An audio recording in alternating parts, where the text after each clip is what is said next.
Black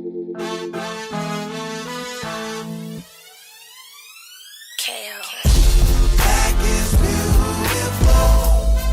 Yes, it is. Black is beautiful. Black is beautiful. No justice, no peace. I'm Alana. I'm Talia. I'm Donnie. And welcome to The Take. Today we have 6th grade DMLK student Kennedy Jackson with us. Welcome, Kennedy. Thank you. In today's episode, we are making a slight shift from discussing our resolution.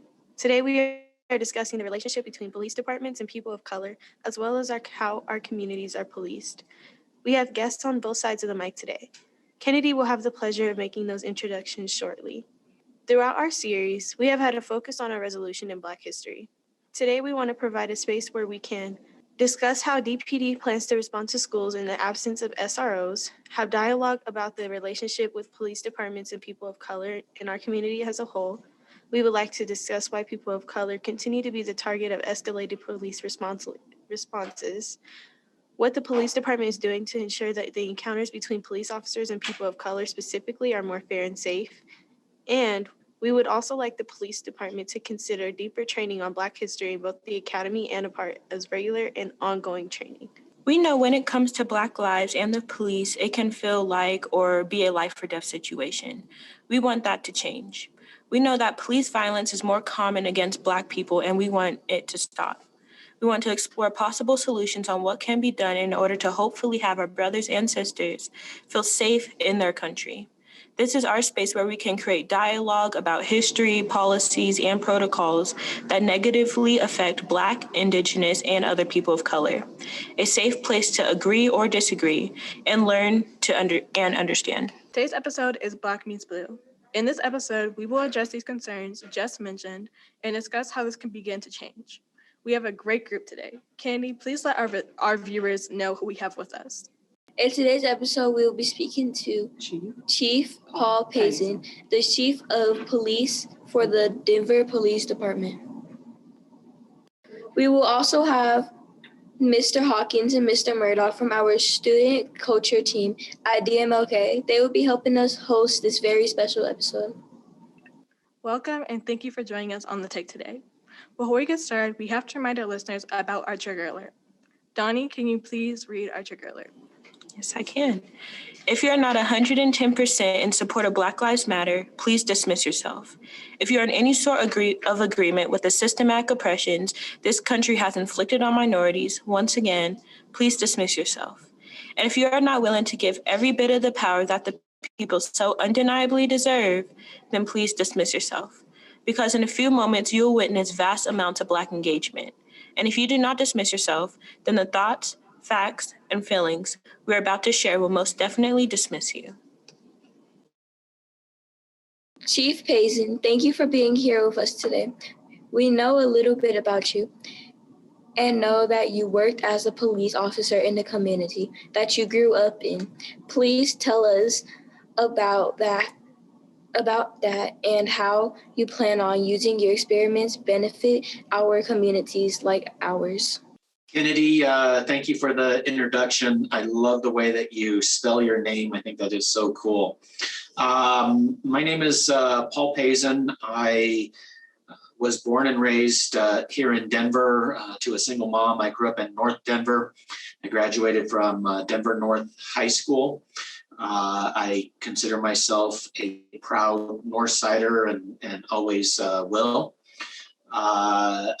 After high school, I joined the Marine Corps. I did 5 years there before returning back to Denver and joining the police department.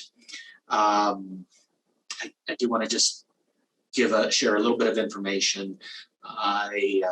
Some folks have asked why you didn't stay in the Marine Corps, and it was always the plan to come back and give to my community.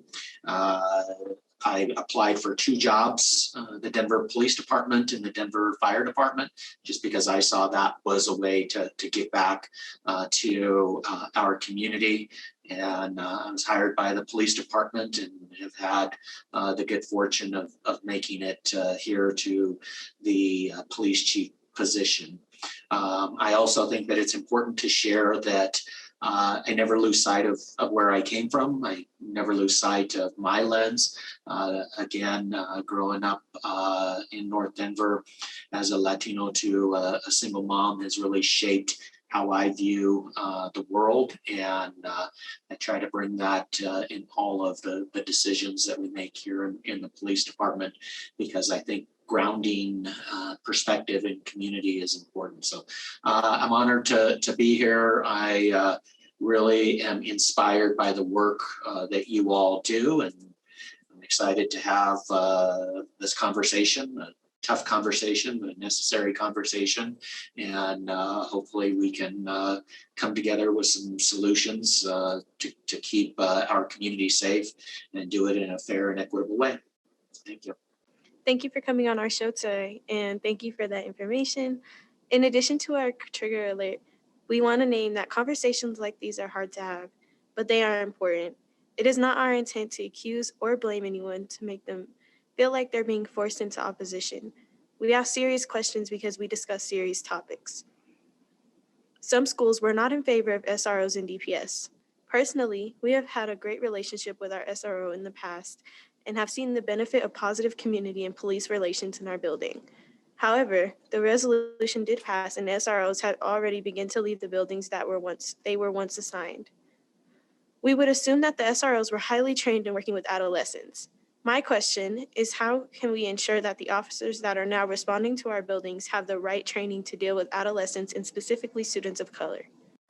Alana, a great question, and you know, I know we're going to have plenty of difficult conversations moving forward. This one is actually difficult because I know the value that our school resource officers bring in that relationship building with our communities.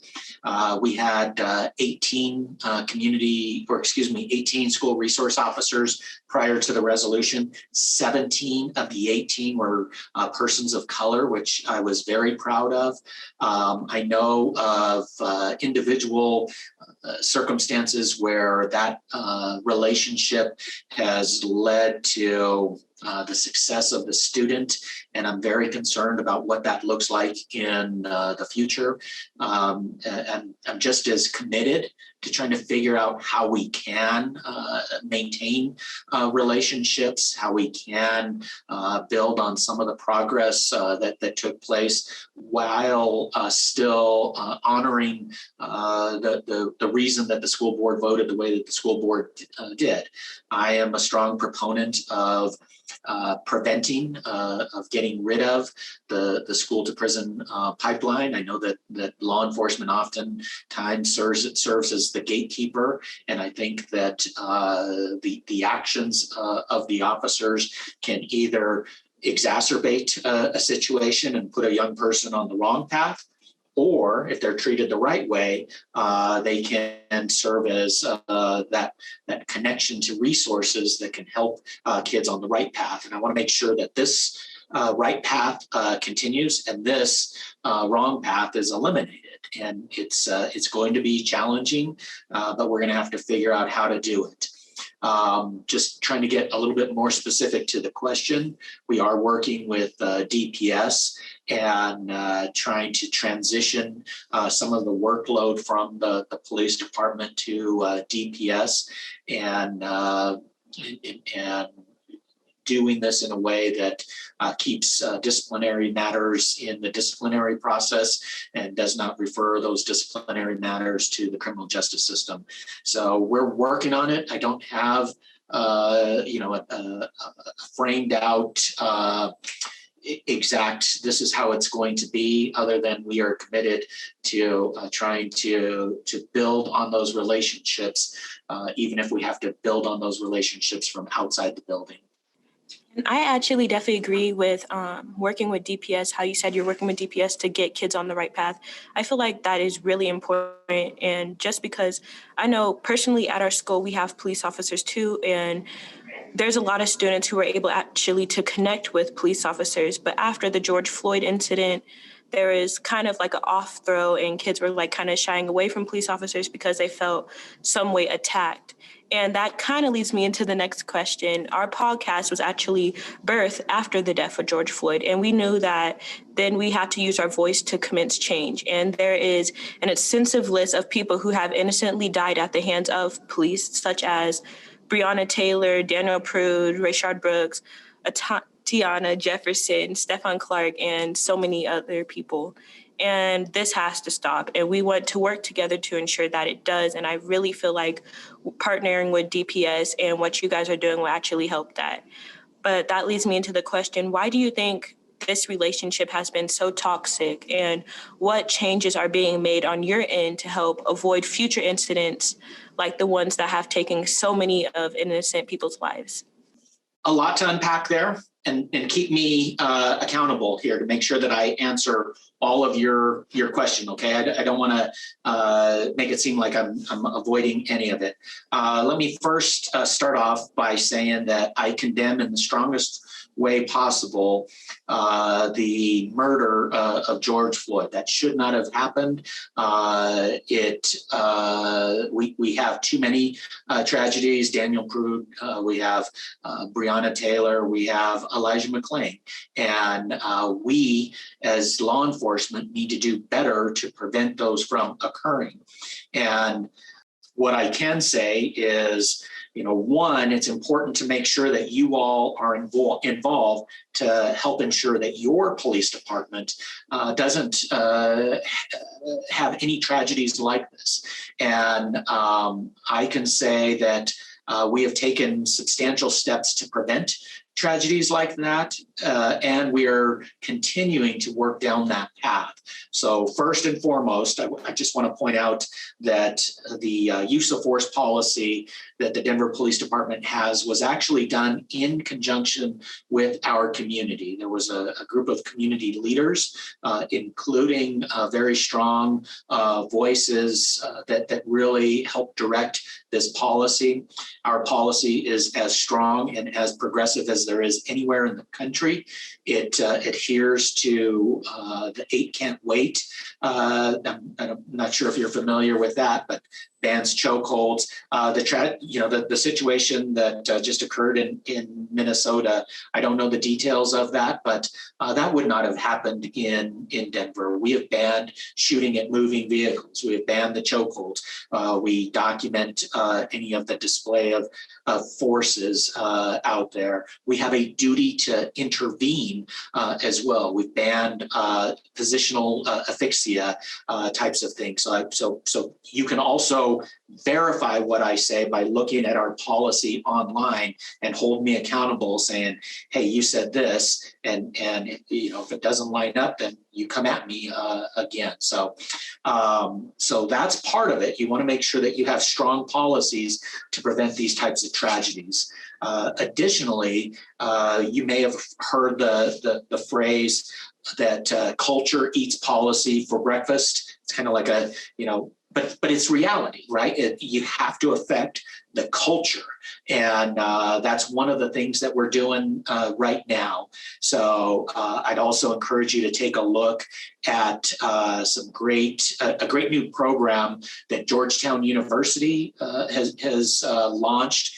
And it's based on the airline industry and the medical industry, right? Those are some pretty high pressure situations. If a pilot gets things wrong, there could be tragedy. If a doctor gets things wrong, there could be a tragedy. So building on an evidence-based program, Georgetown University with many community members developed something called ABLE, Active Bystandership for Law Enforcement. And Denver just had its initial training phase. We were one of 30 departments across the country that were initially selected to do this. We partnered with Together Colorado, as well as the Ministerial Alliance and the Office of Independent Monitor in order to bring this training. And this is part of that culture shift. One, making sure that officers take action if there is a violation, that they don't allow for that to take place, that also that they give permission.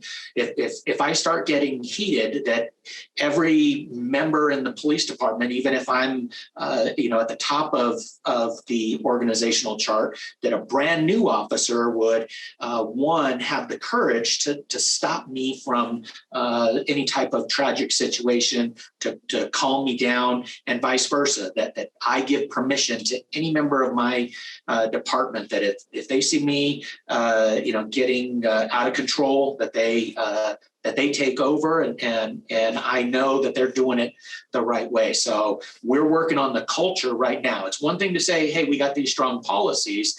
It's another to make sure that the culture matches the policy and that we prevent these types of horrible tragedies that have occurred way too often. And I'm committed to making sure that they don't happen here. And then I'm going to just share maybe a little bit too much information, but I also serve on Major City Chiefs Legislative Committee, and some of these same policies, I want them national. I'm part of the group that said every department should ban chokeholds. Every department should have a duty to intervene. Every department should ban shooting and moving vehicles. All of these things, and we have shared that because when there's a tragedy that happens 1,000 miles away, or a tragedy that happens here locally, it impacts all of us, and it impacts that relationship. I mean, you kind of talked about it, that you may have had a great relationship with Armando Cruz or Bernard Henry or some of our amazing school resource officers, and then something happens 1,000 miles away that then starts to rip at that relationship and tear that fabric apart. And I don't want that to happen. I don't want any of those tragedies to happen here, and I don't want those tragedies to happen anywhere in the country. So we're committed to the changes that we talked about, but we also put forward a pretty comprehensive package that has been shared with everybody in the Senate, everybody in the House, nationally, on here's a path forward for national police reform. Did I cover everything, Donnie? Oh, okay. Yeah. Yes, you did. Yes. Okay. The topic of race is very deep, and I'm excited to be a part of this conversation as a sixth grader.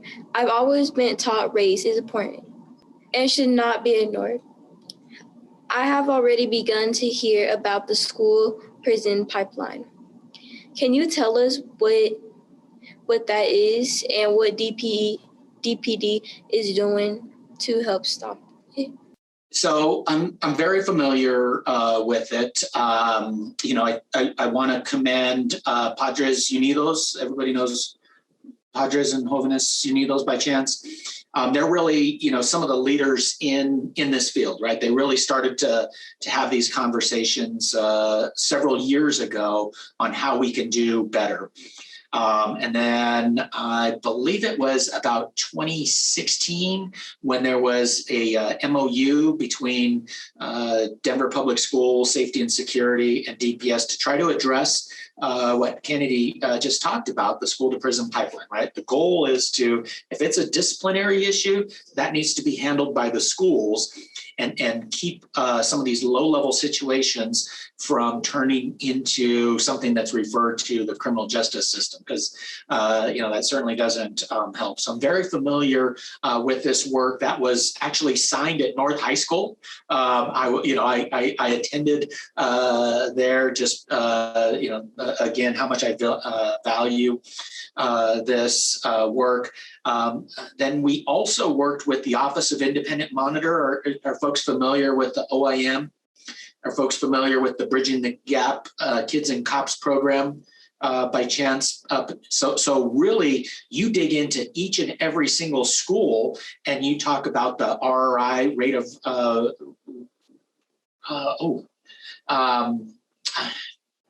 kind of caught me off guard just here for a second. We talk about the disproportionality, and we also talk about the RRI. And I forgot what RRI stands for in there, but then you can really drill down into what's going on as far as what we just talked about, keeping disciplinary issues where they belong.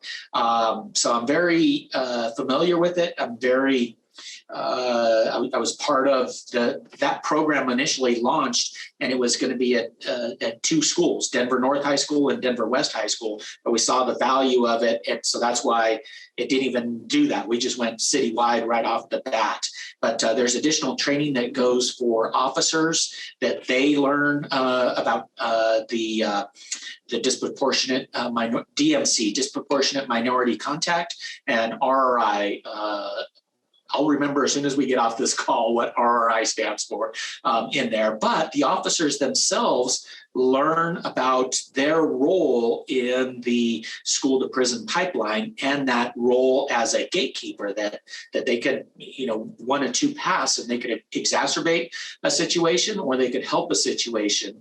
And that is called Effective Interactions for Youth training. It continues. It will continue. The Office of Independent Monitor, they have civilian oversight over us, but the fact that we're working together to help prevent school to prison pipeline, the fact that we're working together to try to build or rebuild trust in our relationships with our youth is shows how much we value that. So, Kennedy, I hope I answered the question, and I hope I didn't throw out too many, or hopefully I answered the question. Some of the progress that I've seen, and I won't give the specific school because then you could figure out who the officer is, but an officer was directed by a assistant principal. There were 3 kids that were sitting where they weren't supposed to sit at lunchtime. Right. And the assistant principal was new to the school. She asked the officer, hey, give these guys a ticket for trespassing because they're not sitting where they're supposed to. And the officer was like, no, I am sorry. That is not what's going to happen here. So that's kind of some of the progress that we've made. And again, I'm not saying that we got it all figured out and that we haven't made mistakes, but I'm very aware of a situation where traditionally what you just talked about, something that's not even a mistake, really. It is these 3 kids wanted to sit where they wanted to sit, and the AP didn't like that they wouldn't change seats. They got the police involved, and that's just not a police issue. I actually found that really interesting because I know, obviously with the history of mass incarceration in this country and how a lot of the times, for as we just stated with the school to prison pipeline, it's seen as if you make a mistake in school, then you're automatically transferred over to the criminal justice system. And then we all know how that goes. So I find that very interesting. And specifically going back to Black history, what are some things that you know about Black history, specifically regarding the foundations of policing? I am, familiar with the history that law enforcement has, particularly in the Southeast, the South, with slave patrols. It's very different in the Northeast. So, and then there's a history of policing that exists even, Sir Robert Peel. I don't know if you're familiar with that individual as well, but it's important to know all of the history around policing and our country, our policing with regards to what police were, what their duties were in the South and slave patrol, and what their duties were in the North that more align with what we saw out of Sir Robert Peel and the UK. And then it's critical that we know the history here in Denver, and a history that has some things to be proud of, and a history that we certainly got things wrong and need to learn from. I hope that sort of answers the question.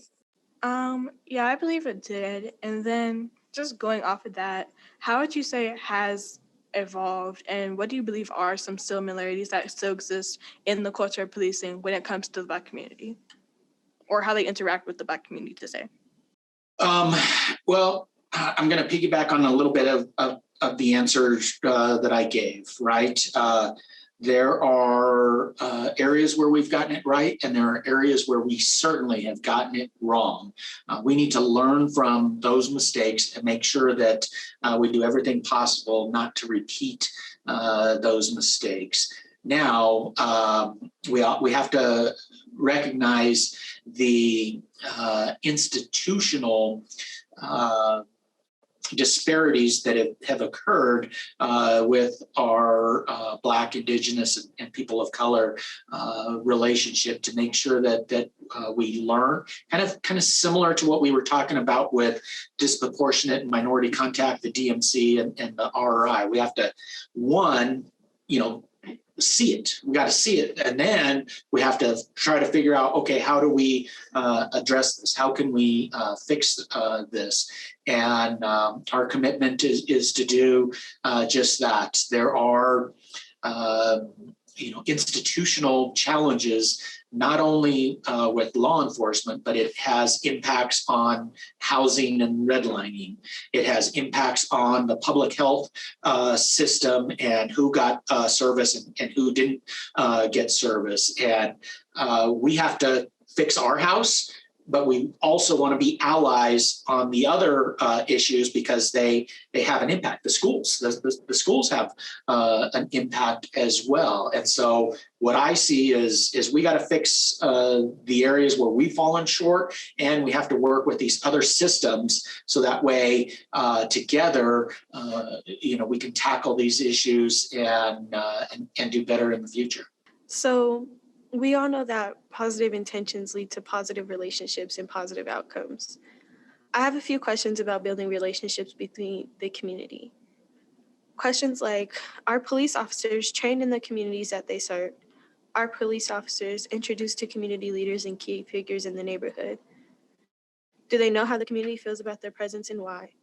And are efforts being made to bring awareness to how officers' own biases shape how they view the people they're supposed to protect and serve? We definitely recognize the value of having a police department that's representative of the community that we serve. That it's important that people of color, different religions, different sexual orientations, that they see themselves in the law enforcement agency that represents them. And we are striving to improve in those areas. In many areas, we do pretty good. And again, I'd ask you to go ahead and challenge anything and everything that I say. We strive to have diversity within our department. We strive to have diversity at all ranks and assignments. We're continuing that. We recently took a national pledge for 30 by 30. One area where we want to improve is more women in law enforcement. I'm going to go just sidebar for a second. There's a national study that the RAND Corporation did that shows that if a female officer is present, that use of force goes down 60%. That women are really effective communicators. And, right off the bat, you're like, oh, okay, we want to do that. The national average for women in law enforcement is about 12%. We're at 15%, and our goal is to get to 30% by the year 2030. The most recent academy, the academy that's taking place right now, they started with 40% of the class was women. So that kind of shows what we're trying to accomplish to have a representative department, again, in all ways. Communities of color, as well as gender, sexual orientation, religion, all of that is as important in order to help us understand. So our officers trained about the community that they serve. Here's something that I'm very proud of, that I helped lead the way. Before I was the police chief, I was the commander of District 1 in Northwest Denver, the north side, and we created what's called the Community Culture Academy. So the officers, as they completed the field training program, then they would do a 10-hour class that was taught by community members from North Denver. So, then this spread to every district in the city, because each district has, some similarities, but it also has some differences. So North Denver, for example, we would have Rudy Gonzalez from Servicios de la Raza talk about the Chicano movement and the Crusade for Justice because of, the issues, the historical challenges that we had with La Raza Park, with La Alma, just to give that historical perspective of what took place there. In North Denver, people might not know this, but we have an Orthodox Jewish community, a strong Orthodox Jewish community, and it's important to know some of the cultural differences there. A male cannot touch a female. So something as simple as a traffic stop could turn into, a challenge if folks don't know and understand the cultural significances of the Orthodox Jewish religion and how we work together. So we would have Rabbi Steinberg come and talk. Carlo Kiesel from the Yes Foundation would come and talk about youth interactions, adolescent brain development, all of the things so we could reduce those issues. The Denver Dream Center for community reentry. That way, our officers would list or would learn firsthand from the community that they serve any of the cultural challenges or some of the historical areas where unfortunately it led to conflict. That way we can prevent those types of issues. And so that's taken place throughout the department. We continue that. We had to do it virtually the last time that a class graduated, but that continues. So hopefully that answers the question about, trained about the community that they serve in. Do they know how the community feels about their presence? And that's really what it's designed to be. Actually, the presenters share their stories and the officers listen, and then they ask questions later to try to get that greater level of understanding. An area that I believe we need to improve upon. We do some training on implicit bias in here. I believe that there's no such thing as enough. We just have to continue to do it. I think that, there's, I think there's a lot more work that we can do. I think there's a lot more work overall that can be done on preventing, on identifying your own biases, on preventing those biases, and then holding people accountable if they don't figure it out, to make sure that those biases aren't manifested into behaviors that negatively impact our community. So hopefully I got all of Alana's questions there. I definitely think you did. And I wouldn't really know what to add on to that. That was a lot of information, but I'm glad we got information because it's always good to know what's going on. And just sticking with the topics of communities, do police understand the role that they play with the Black community can often almost directly reflect the relationship, as we stated before with slave patrols, between slave catchers and freed slaves, and it can often feel oppressive. And knowing that it is received this way often, what can be done to improve this aspect of our relationship? That's when we just have to do a better job at seek first to understand, so that way you could be understood. And a lot of times it's listening. A lot of times it's listening to a history that definitely wasn't perfect, and definitely we need to do better. So I guess my answer there is that we just have to listen to one another. We have to try to understand one another, try to walk a mile in somebody's shoes, right? We need to make sure that we see folks as human beings. We need to lead with our humanity.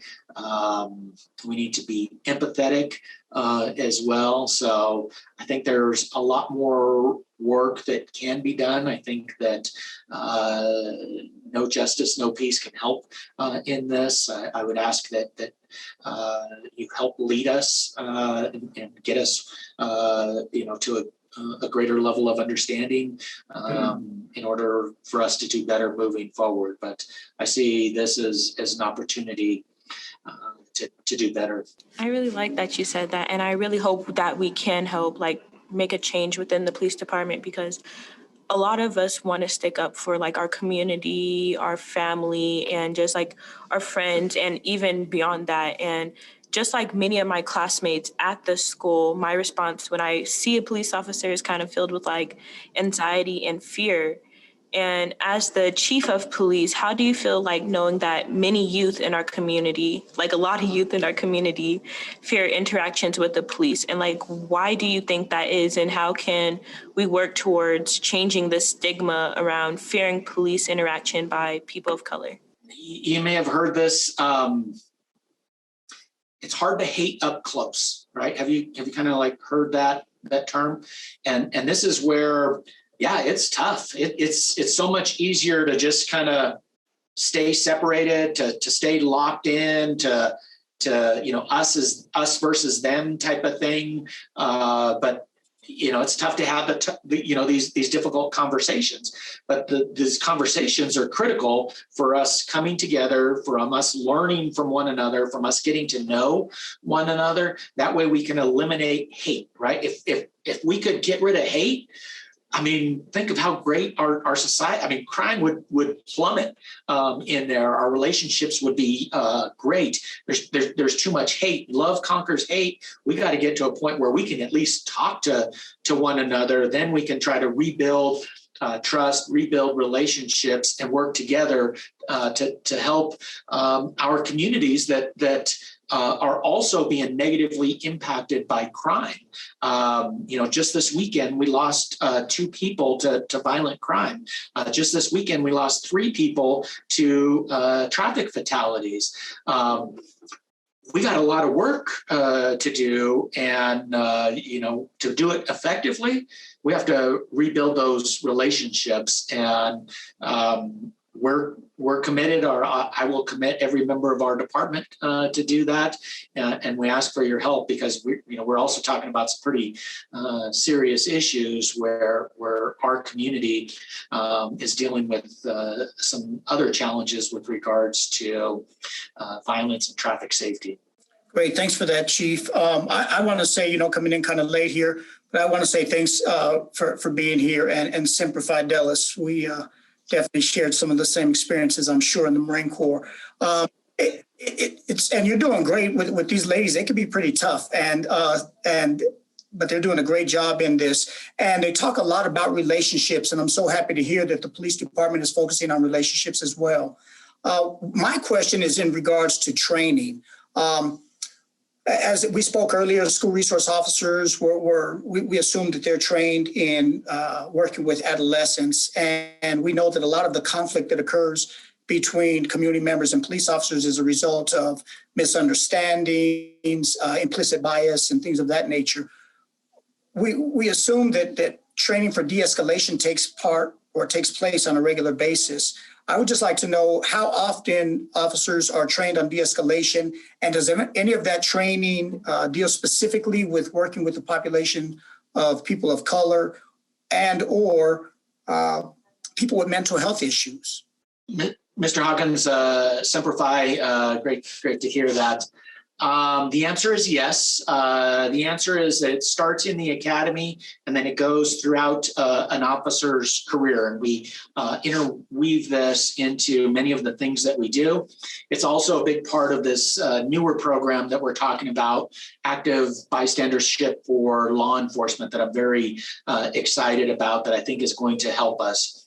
A couple of things. One is we were very innovative as far as creating some realistic training using a Virtua 300 program that would really help us de-escalate situations, which I was very excited about. It was 20 hours of training, which is pretty significant. It's called Advanced Skills. And we launched it in March of 2020. Right when the pandemic hit, we had to, hit pause, and we're just getting to the point where we can bring people back in person. But that's yet another way that I think will help us as we move forward. But you're absolutely right. You're on this. I'm sure you all saw the same video that I saw out of Windsor, Virginia. I mean, that's horrible. That's absolutely horrible. It's uncalled for. There's no excuse for it. It never should happen. And then these things keep happening, right? I mean, that phrase, the relationship, right? We can start coming together, and then all of a sudden something like that happens, and then it just naturally pulls people apart. So I condemn what I saw out of Virginia there. I expect our people to do better. I expect our people to make sure that doesn't happen in this, and we're working hard. That would have been against policy. We're working hard to change that culture to make sure that it doesn't happen here. Just the last part of that, Chief, and thank you for that answer. But is there any particular training around dealing with people of color? The way we feel and understand is that we experience, as people of color, we experience our own levels of trauma in our neighborhoods and things of that nature. Are those types of things taken into consideration? I know the question was asked earlier, if people are trained about their community. If a person's coming from District 1, as an example, where they might not deal with the heavy population of Black and Latino people, and I'm not sure if that's the case or not, but if they were coming from one of those districts that didn't have that, would they receive some additional training before they hit the street in District 5 so that they can know not to, grow too upset about things that they might take personal and stuff like that? That would be the last part of that question, Chief, and thank you. Mr. Hawkins, yes, the answer is yes on that.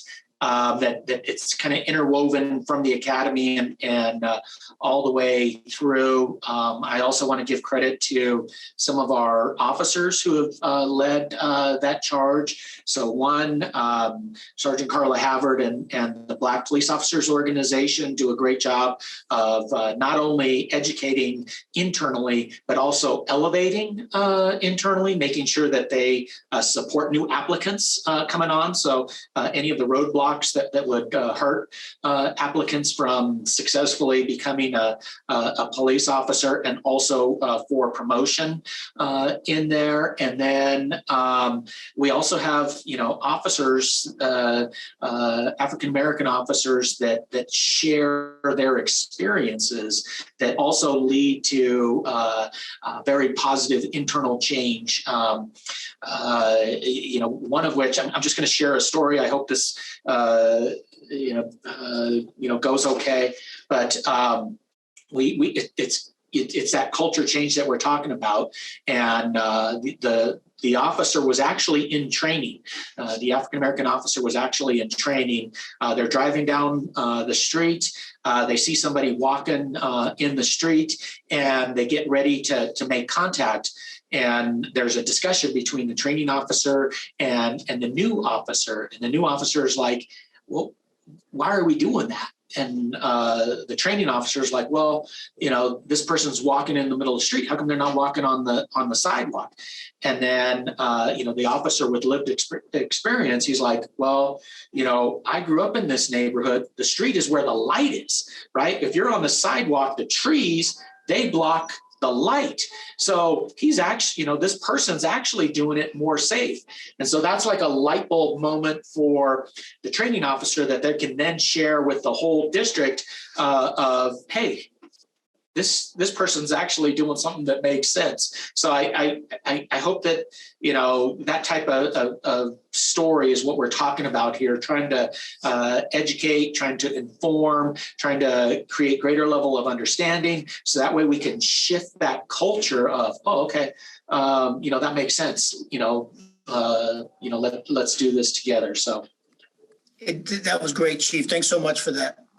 All right, thanks, Chief. Before I ask my question, this is kind of a long-winded question, but I'll say I appreciate you, my interaction with Denver Police since I've been in Denver and working for Denver Public Schools. I have a history in my past of not so good interaction with police officers. So getting to know you, Officer Cruz, Officer Parker, Harris, has kind of changed my perspective slightly as far as you guys being, regular human beings and normal people just like anybody else. So I appreciate your time here. But I'd like to ask a question. It's a little bit long-winded before I get to the question, but I think it kind of sets it up pretty nicely.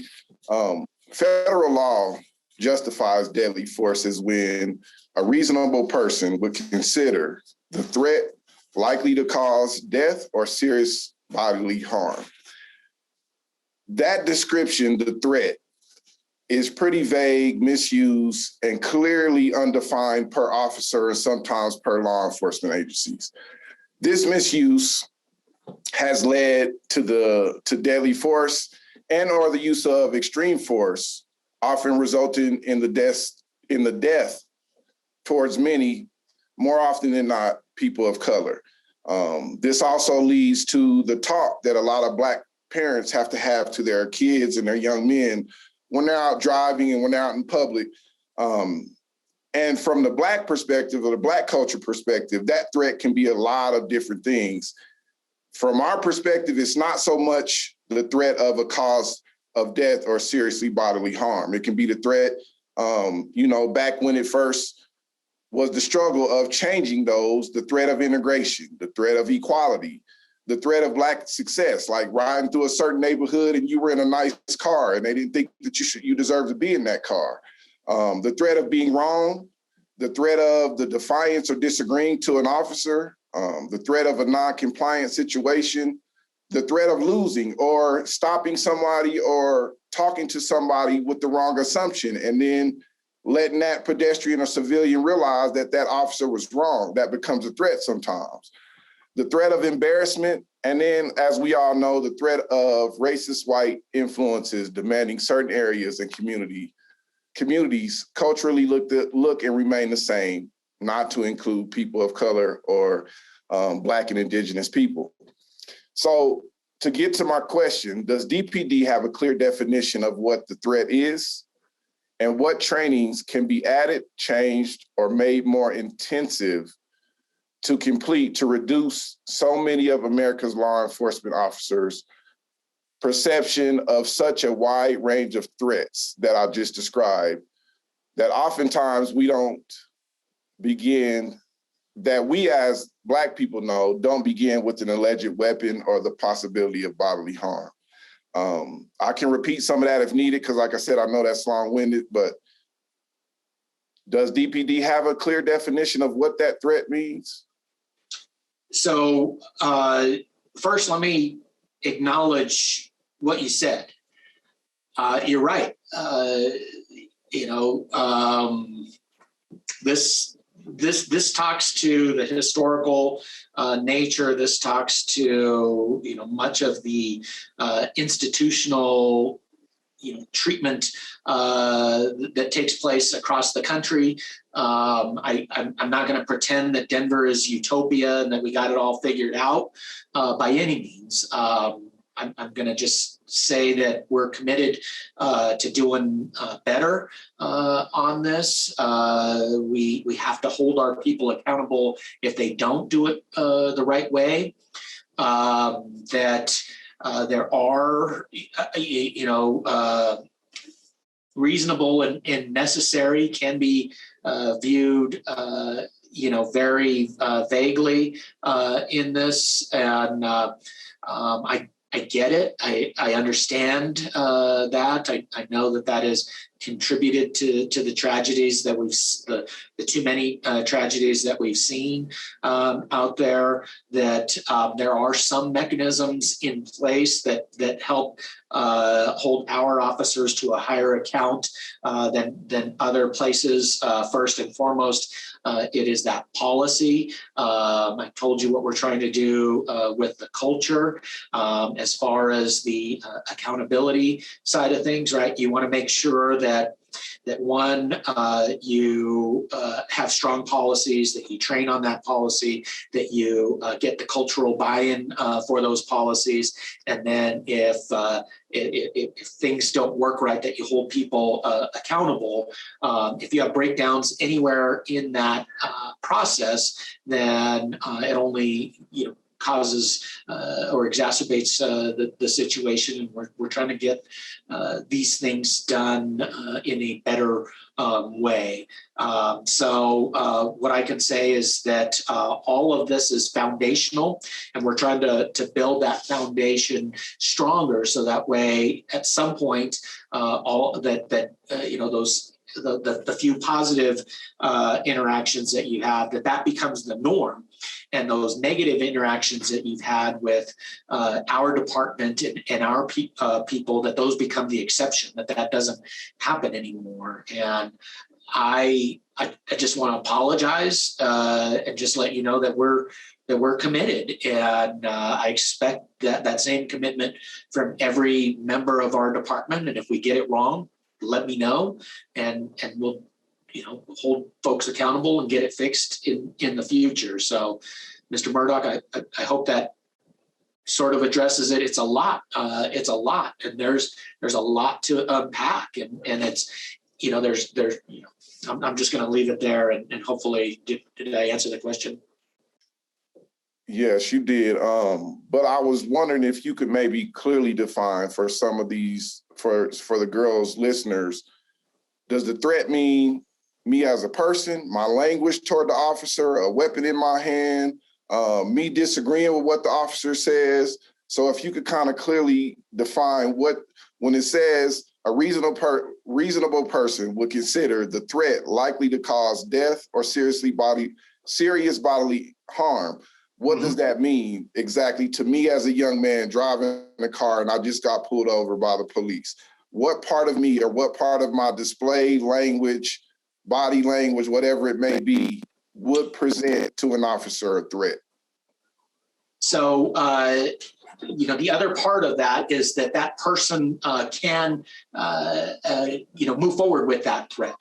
So, verbal, that's not an issue, right? A person's color, a person's national or their sexual orientation, national origin, none of that should make any difference in this. That's unreasonable. That's unnecessary. That's outside of the law. That's outside of policy. Once we start talking about weapons, threats, the other part of it is that person can carry out that threat, right? So, the officers are trained to remove the other areas that you were talking about and focus very specific on the threat, whether that be a weapon or a physical altercation. And the other piece of it is that person can actually do that type of potential threat as well. So, somebody's words should not impact somebody being upset over being pulled over or frustrated and expressing that verbally over being pulled over. That's not a threat. If somebody, says that, hey, I'm going to, get out of this car and kick your butt, then that, those types of words, those types of threats from that individual, then that escalates the situation. The goal is to de-escalate the situation. And unfortunately, just like what we've seen over the weekend in Windsor, Virginia, I think I got the city right. That's the exact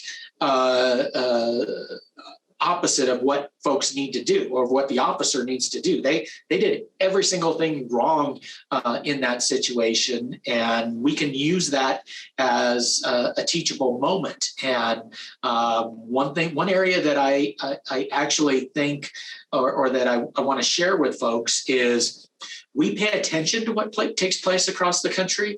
And if we can learn from it, then we try to make those changes before something like that happens here. And at least for the schools, one area we saw it out of, I believe it was Mississippi, where about a year and a half ago, an officer put handcuffs on a 6 or 7 year old. And it was like, what's going on there? And then we looked at our policy, and there was nothing in our policy that prohibited that. So we reached out to the OIM. We did some research and said, hey, we need a juvenile handcuffing policy to see what makes sense. We reached out to Nick Mitchell. He shared some information on there. But now, again, we didn't wait till something happened at one of our elementary schools and say, oh, we need to change that. We saw it and we were like, hey, this isn't right. Let's do something about it. So we worked even with DPS on changing the handcuff policy and prohibiting putting handcuffs on a 6 or 7 year old type of deal. So this is a lot of words to say that it has to be based on a reasonable and necessary standard, and that part doesn't change. The last little part is that the person can carry out those types of threats, and we'll hold our officers accountable if they don't do that. Thank you, sir. This conversation, I'm actually really glad we're having this conversation, especially I like the question Mr. Murdoch just asked about the threat. And I was actually always taught by my parents that my skin color is the threat. And just hearing the words "the threat" reminds me of a movie we recently watched a few weeks ago called American Skin, which is a mockumentary. I'm not sure if you saw it or not, but I'm just going to give a little spoiler. It's a mockumentary following a Black War veteran seeking justice after his 14-year-old son was shot during a traffic stop by a police officer. And once you think about it, I was wondering in the movie, was it really just because he was the threat, because his skin color was the threat, or was it because of other reasons, like what was actually going on, or was he just pulled over because he was a threat?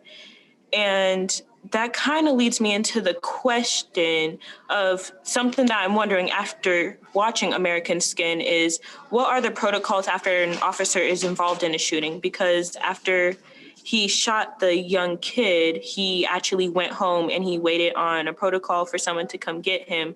So I was just wondering, what is the actual protocol for someone? Do they have to wait till someone to come speak to them? Or just what is the protocol after an incident like this happens? So it's a great question. It's a tough question as well. And I just want to acknowledge that a person's skin color should not be a threat. That's not right. It's not okay. And, as long as law enforcement or anybody in society feels that way, we got a lot of work to do to change that, because that's just not okay. Now, more to the protocols here in Denver. This is one of the things that I changed early on in my tenure as chief. I recognize that this was a deficiency for us anytime an officer is involved in a critical incident. So, God forbid that be a shooting, but there's other situations that are, traumatic experiences for our officers that don't rise to discharge of a weapon, that we need to make sure that the officer is okay, because they could create a lot of harm on our streets if they're not okay from one of these traumatic experiences, like an officer-involved shooting. So historically, and I'm just going to tell you how things work. Historically, if an officer were involved in a discharge of a firearm on duty, they would then be put on administrative leave for 3 days. And then they would, they'd have to do their statement, and then they would be told, hey, give the psychological services a call for us. And then on the fourth day, we'd put them back to work. That's not okay, right? I mean, I think most of us on this call would be like, 3 days, and then you just put somebody back in a car? Like, does that make any kind of sense? And then, we kind of changed things where the DA's letter, would now kind of change what that would look like. And, the letter from the DA, either saying that this was, reasonable and necessary. If it wasn't, then obviously that officer would never be back on the street.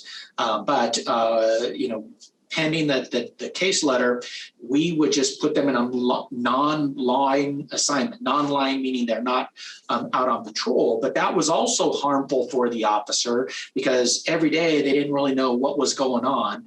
And then once that letter came back, then we would just put them back on the street. Neither one of them, from my perspective, was the right thing to do. There was no support in that. And if you're involved in a traumatic situation, the best thing to do is to get that person the help that they need. So we created a process that involves mandatory mental health checks for the officers. And then there's this entire process of reintegration from a health and wellness perspective that is really about 8 weeks of, getting people support, getting people tuned into additional training. There's a part where we get a nutritionist involved in this. We get like a physical therapist involved in this, peer support. I mean, it's like this process that's a minimum of 8 weeks. Typically, it takes 10 weeks, but it's a whole reintegration process. There's been several departments across the country that heard about what we do and then have tried to replicate that. The officer is pulled off the line and then they're assigned to wellness and resiliency. That becomes their job assignment. And they go through this whole process of making sure that they're okay long before they're put back in their assignment. And I believe that gives us a greater opportunity for success, recognizing the type of harm that is potential and just 3 days off, go back to work, everything's fine. That's not okay. That's actually really interesting because I know for me, I'm a very skeptical person. After seeing the movie, we all watched it together. We were pretty emotional, and a deep part of me was hoping, I hope that the policy isn't really like that. I hope you're not just allowed to go home. But like what you actually just told us, that's really interesting to me. And just to kind of wrap up, I know that this conversation, we've gotten to learn a lot about how systems of policing specifically work, especially considering the past of how policing has affected the Black community and still affects us today. One opportunity that we've had that we're very grateful for is to be able to work with Black History 365, which is this textbook where it's an educational entity whose purpose is to create cutting-edge resources that invite students, educators, and other readers to become critical thinkers, compassionate listeners, fact-based, respectful communicators, and action-oriented solutionists. This textbook has I believe 40 chapters, and it starts with our history in ancient Africa. And it's basically a very, very, very good Black history textbook. And over the last few months, we've been working with them, and including different public schools, where we've been working to adopt this textbook into all of our schools to work with our resolution and getting more Black and eventually all student of color histories represented in our schools. And just knowing that an important first step in dismantling systems of oppression will indeed require training. We would just like to invite you to get a copy of BH 365 and consider committing to adding this textbook and the professional development that comes with it to your academy and ongoing police training. Because one thing we really came into this series thinking was, we felt like there would be a big change if these police actually knew our history and knew our experience with the police and how they were coming into the situation. So just something to think about. Not really a question, but more of a suggestion. Well, thank you. And I see that at least 3 of you are student advisors for Black History 365. Did I say that right? So yeah, let me know what it takes to get a book. We'll take a look, and maybe some of you could be part of what the training looks like in the academy. Maybe it's part of that presentation of here's, my perspective, and share that with our officers right there, or potentially post academy once they finish the field training, that Community Culture Academy. There's plenty of opportunities where we can look at what fits better. So if you can just share how I get a copy, and then I'll get our training folks on it. And then if you do go to the academy, the other part, feel free to talk. That's where the wellness resiliency is. You can talk to Sergeant Bobby Wadler about, hey, I saw this movie and I didn't like, how they put the cop, send them home and put them to work. Tell me about your reintegration program, and you can follow up on that piece as well. So on any of this, but yeah, if you could share that with me, or share me, or let me know how I get a copy. I'll share it with our training folks, and then we can potentially put together a partnership where you all could help educate our officers moving forward. This is yours right here, Chief. I got you. Just give us an address. I'll bring it to you. All right. You want me to put it in the chat, or you want me to tell you right here?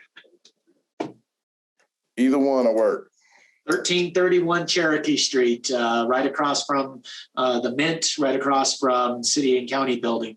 1331 Cherokee Street. Got you. All right. And you could also contact our principal, Miss Grayson. She could help you get more books. Okay. I do know Miss Grayson. She's great. She's tough too. Very tough. Mr. Murdoch, it would be great if you come down and I could see you in person and stuff like that. If not, you can send it in the mail, or I can send somebody. Armando Cruz can get it to me too. Whatever works for you all. Armando, you can ask him. He knows he's one of my favorite cops in the whole department. So it might be problematic that he knows that, but that part is true.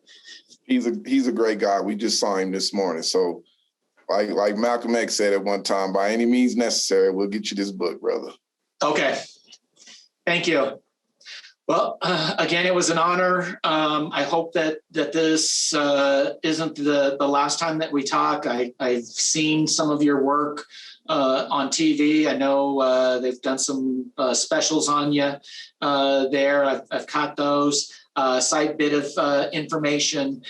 We haven't sent folks out on travel since COVID started, but anytime one of the new directives moving forward, that anytime we send somebody to Washington, D.C., that they'll get mandatory special assignment time to go visit the Black History Museum.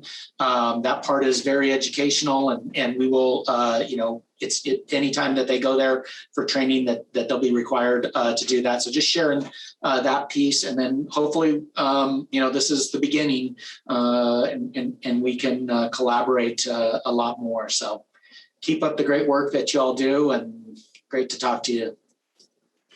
It was great talking to you too, and we just want to give you a quick thank you for coming on here and talking to us. We appreciate you giving us and our audience your perspective and some insight into what DPD is doing. We as students and members of the Black community want to feel safe with whose job it is to protect and serve, instead of feeling that they are against us. Instead of fearing that we may die if we come into contact with them, even if we are sleeping in our own bed, suffering from a mental health episode, falling asleep in our own car, minding our own business in our home or in our grandmother's backyard with our cell phone on, or being arrested for a counterfeit $20 bill. We want to be safe. We hope this conversation we've had today will help in moving us closer to that goal. We understand a change this big is not easy, but we know that it is more than possible, and it should never been this way in the first place. Thank you so much for coming on here and talking to us. It means so much to us, really. Thank you. Take care. On today's episode, we discussed how the history of the police in this country have affected the Black community, how this history has created distrust and fear of the police, and the work being done right now in the future to repair and strengthen how we interact with each other. Here's our call to action. We ask that you hold your police departments accountable for any disconnections, unaddressed problems, and opportunities for extreme growth, even if you're not someone who is threatened by the police. Because at the end of the day, you could be making another citizen's experience with the police better before something bad happens. Also question, what exactly do the police need to be present for? Unbundle what tasks police now do and ask which of those tasks actually needs a police response. A report of a gunfight? Yes. A person in a mental health crisis or an issue with a homeless person or drug overdose? Mobile units of other professionals like social workers or mental health counselors should come to the scene. Not just the funding, but the responsibility for these issues should be taken from police and given to others more suited. Too many Black lives have been taken because the police were dispatched to a situation they were not equipped to properly handle. We want to thank our sponsors, Black History 365 Education, for creating this amazing textbook and supporting us in our advocacy for it in DPS. Urban Leadership Foundation of Colorado for putting their time and resources into studying and supporting local activism, and Little Man Ice Cream for donating $10,000 to our curriculum and providing ice cream for our in-person students. You can follow us on our social media, KJKP The Take, and email us at kjkpthetake@gmail.com. Make sure you also subscribe to our YouTube channel, No Justice, No Peace, The Take. Make sure you give us your feedback through our social media and tune in to next week's episode.